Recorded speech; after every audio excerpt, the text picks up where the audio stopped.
Pushpa impossible में एक बहुत ही बड़ा न्यू ट्विस्ट, क्योंकि दोस्तों आप लोग यहाँ पर देख सकते हैं कि अब जो कोर्ट के अंदर पुष्पा के ऊपर इल्जाम लगाया गया है, तो दोस्तों अब यहाँ पर कादम्बरी ने अपना ही एक बंदा बुलवा लिया है, जिसने दोस्तों यहाँ पर जो जुगल जी को मारा है और साथ ही यहाँ पर जो रेखा बहन को मारा है, सारा इल्जाम अपने ऊपर ले लिया है। अब दोस्तों जब वो बंदा यहाँ पर कोर्ट में सबके सामने कहता है कि जी हाँ मैंने इन दोनों को मारा है, तो दोस्तों साथ ही यहाँ पर जो अब वकील साहिब ना यानी कि कादम्बरी के वकील साहिब, तो वो उससे पूछते हैं कि अच्छा अगर आपने यहाँ पर इसको मारा है तो आप क्या बता सकते हैं कि आपने यहाँ पर इसको कैसे मारा। तो दोस्तों अभी ये बात हो रही होती है कि साथ ही पुष्पा इम्पॉसिबल खड़ी हो जाती है और कहती है कि ऑब्जेक्शन माय लॉर्ड, मैं जब वहां पर मौजूद थी और जब कादम्बरी ने गोली चलाई थी तो यहाँ पर मैं चश्मदीद गवाह हूँ कि गोली यहाँ पर कादम्बरी की यहाँ पर उससे ही चली थी बंदूक से, और जो गोली कादम्बरी ने चलाई थी वही यहाँ पर जुगल जी के सीने में से मिली थी। तो इसका मतलब ये हुआ कि कादम्बरी ने मारा है, तो ये बंदा तो मैंने वहां पर देखा भी नहीं था। तो दोस्तों साथ ही यहाँ पर यानी कि जो जज साहब वो कहते हैं कि पुष्पा जी पहले पूरी बात तो सुनने दीजिए, उनकी अपनी बात में यहाँ पर बीच में ना लाया करिए। अब दोस्तों जब यहाँ पर ये बात कहते हैं ना जज साहब, तो साथ ही वकील कहता है कि अब आप हमें यहाँ पर पुष्पा जी के सवाल का जवाब ही दे दीजिए कि आखिरकार आप कहाँ पर खड़े थे और आपने इसको कैसे मारा। तो दोस्तों सबसे पहले वो बंदा बताता है कि मैं यहाँ पर छोटी मोटी चोरी यहाँ पर किया करता था, जिससे मेरे सारे घर का इंतजाम चलता था। एक दिन यहाँ पर मैं जब छोटी मोटी चोरी कर रहा था तो मुझे एक नंबर से मैसेज आया और उसने मुझे यहाँ पर इन दोनों की तस्वीर भेजी और कहा कि लोकेशन पर पहुंच जाना, वहां पर तुमने इन दोनों बंदे को मारना है। और मैंने जब यहाँ पर देखा तो उन्होंने मुझे रकम भी सेंड कर दी थी मेरे बैंक अकाउंट में और कहा था कि अगर तू हमारा ये काम अब नहीं करेगा तो हम तुझे यहाँ पर मार देंगे। और इत्तेफाक से जो मेरा बच्चा है उसकी दोनों किडनीज फेल हो गई थी, जिसकी वजह से मुझे यहाँ पर उसके इलाज के लिए उतने पैसे ही चाहिए थे जो कि मुझे यहाँ पर वहां से मिल रहे थे। इसलिए मैंने सोचा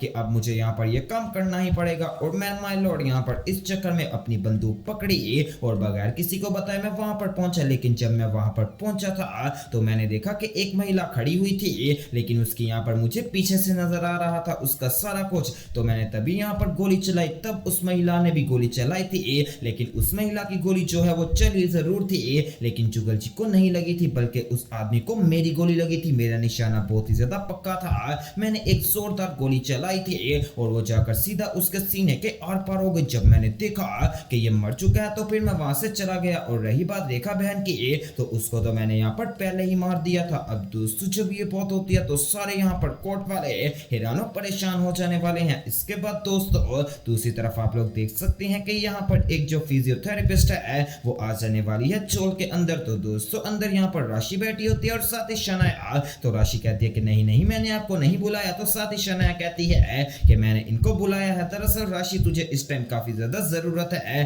क्योंकि अब जो तेरा बेबी है वो भी इस दुनिया में आने वाला है। तो दोस्तों साथ ही राशि कहती है अरे नहीं नहीं इतनी भी जरूरत नहीं है, तुम ये बात को छोड़ दो, कोई बात नहीं है। तो साथ ही दोस्तों यहाँ पर वो कहती है अरे क्या हो गया राशि, क्या मैं तेरी यहाँ पर भाभी नहीं हूँ तो क्या तुम मेरी बात नहीं मानेगी।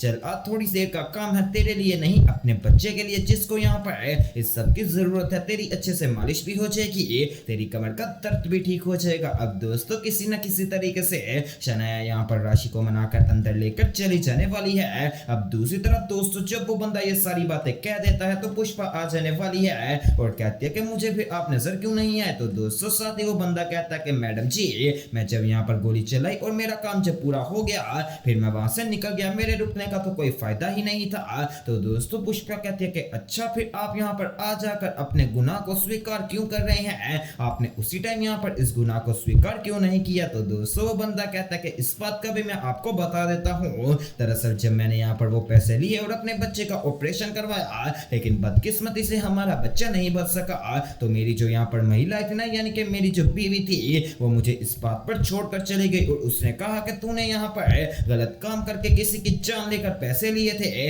इसलिए तेरे बच्चे की भी जान ले ली गई और मैं तेरे साथ नहीं रहूंगी। और ये कहकर वो मुझे यहाँ पर हमेशा के लिए छोड़कर चली गई। उसके बाद मैं बिल्कुल अकेला पड़ गया था और मैंने सोचा कि हाँ जो मैंने किया है गलत वो मैं यहाँ पर अब वापस तो नहीं ला सकता, लेकिन हाँ कम से कम यहाँ पर अब कोर्ट के सामने अपने आप को मुजरिम कह देता हूँ, फिर जो कोर्ट कहेगी मैं उस बात को मान लूंगा। अब दोस्तों जब ये बात बंदा करता है ना तो पुष्पा यहाँ पर जज साहब से कहती है कि माय लॉर्ड ऐसी छूनी झूठी जो कहावतें हैं वो तो हमने पहले ही बड़ी सुनी है, इसलिए इसने ये मनगढ़ंत कहानी बनाई बनाई है। हम इस बात पर यकीन नहीं कर सकते जब तक यहाँ पर ये कोई ऐसी क्लैरिफिकेशन ना दे दे जिसमें हमें साफ तरीके से पता चले कि आखिरकार यहाँ पर क्या इसने मारा है या फिर कादम्बरी ने। तो दोस्तों साथ ही जज साहब यानी कि जो कादम्बरी का वकील है वो पुष्पा से कहता है, अरे पुष्पा जी आप बिल्कुल भी घबराइए मत, हम सारे सबूत लेकर आएंगे। तो पुष्पा कहती है कि आप भी मत घबराइए मेरी बात में ऐसे उछलकर बोलते हैं। अब दूसरी तरफ दोस्तों अगर बात की जाए यहाँ पर मनवा की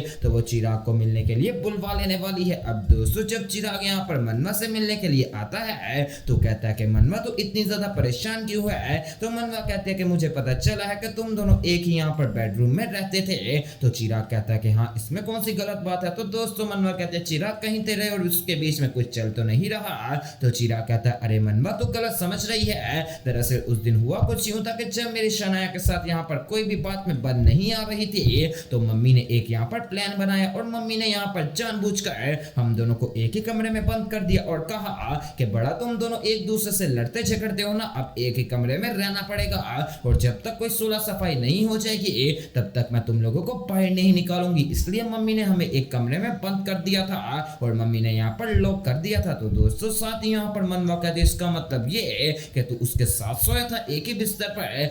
तो चिराग साथ ही कहता है अरे क्या हो गया है तुझे, मैं क्यों सोऊंगा उसके साथ जब मेरा उसका कोई चक्कर ही नहीं। तो इसलिए यहाँ पर वो बेड पर सो गई थी और मैं यहाँ पर जमीन पर बैठा रहा और इस तरीके से मैंने वो रात निकाली थी। तो दोस्तों साथ ही मनवा कहती है बस चिराग मुझे पता नहीं क्यों डर सा लगता है कि कहीं ऐसा ना हो जाए कि वो तुझे यहाँ पर अपने जाल में फंसा ले। तो चिराग कहता है अरे मनवा तो घबरा मत, मैं मानता हूँ कि उसने यहाँ पर मुझे अपनी तरफ का कर तो लिया था शादी में डालकर, लेकिन अब ऐसी भी बात नहीं कि मैं उसकी यहाँ पर प्यार में ढल जाऊंगा, ऐसा नहीं हो सकता। इसके बाद दूसरी तरफ दोस्तों दिखाया जाता है कि यहाँ पर जो दिलीप पटेल है वो अपने कारोबार के बारे में बात कर रहा होता है और कहता है कि अब हमें पैसों की जरूरत है, पता नहीं कादम्बरी पैसे देगी भी या फिर नहीं, क्योंकि मैं कादम्बरी की यहाँ पर गवाही देने के लिए कोर्ट में नहीं गया था। तो दोस्तों साथ यहाँ पर अब वो वकील आ जाने वाला है कादम्बरी का, लेकिन दोस्तों वो दोबारा से पैसे दे देते हैं यहाँ पर दिलीप पटेल को और कहते हैं कि जाओ जाओ अपना अच्छे तरीके से काम चलाओ। अब दोस्तों जब ये बात होती है यहाँ पर तो साथी वो सोचता है कि ये कैसी बात हो गई, मैंने तो इनकी बात भी नहीं मानी थी लेकिन फिर भी ये मेरा भला कैसे कर रहे हैं, हो ना हो कि दाल में कुछ ना कुछ जरूर काला है। अब दोस्तों इस बेचारे को क्या पता कि दाल में कुछ काला नहीं बल्कि पूरी की पूरी दाल ही काली है। और दोस्तों अब जो यहाँ पर कादम्बरी है वो बहुत जल्द अपनी बेल कंफर्म करवा कर और उस बंदे को पैसे देकर उसको भी जेल से रहा करवा देगी। तो दोस्तों अब आने वाले एपिसोड्स काफी ज्यादा मजेदार और एंटरटेनिंग होने वाले हैं जो कि देखने में मत कीजिएगा। और इस तरह की मजीद अपडेट्स के लिए मेरे चैनल स्पाइसी एंटरटेनमेंट को सब्सक्राइब करें।